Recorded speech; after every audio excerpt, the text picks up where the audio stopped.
Freedom. Free to be what you want to be and free to do what you want to do. That's all Martha Graham wanted, but it wasn't easy. She was a dancer who went on to become one of the foremost artists of her time. She was also recognized as one of the greatest teachers of modern dance. But before she could do any of this, Martha Graham had to change the rules. Before Martha Graham's time, dance as a serious art form meant French and Russian ballet. Ballet had remained largely unchanged since the 19th century. It told stories that were often sentimental and far removed from the real world. The dance steps followed fixed patterns of movement. Female dancers wore traditional tight-waisted costumes with short skirts and tights. Their stiffened ballet shoes enabled them to dance on their toes.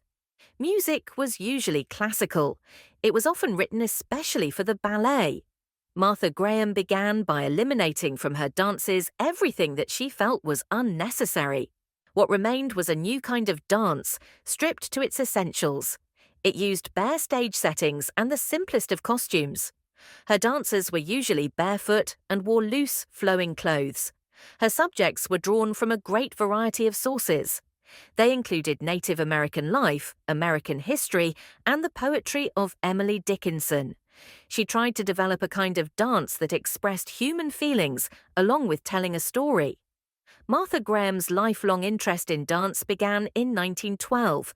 At the age of 17, she saw Ruth St. Denis perform in San Francisco as part of her American tour.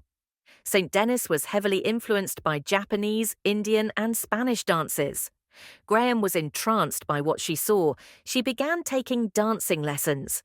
When she was 22, she successfully auditioned for the Denishawn Dance Company. The company was run by Ruth St. Denis and her husband, Ted Shawn. Graham stayed with the company for 7 years. She became one of its leading dancers. In 1924, Martha Graham decided to forsake the life of a performer for a while.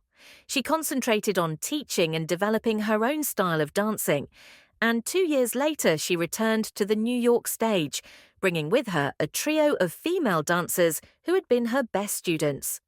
With these 3 dancers, she formed the Martha Graham Dance Company, and over the next few years the company grew much larger. She preferred women dancers. Not until 1938 did she engage male dancers to appear on stage with her. "Modern dance," she once said, "isn't anything in my mind except one thing, the freedom of women in America."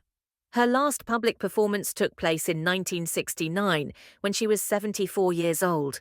She had won over all her critics. She had elevated modern dance to a new American art form.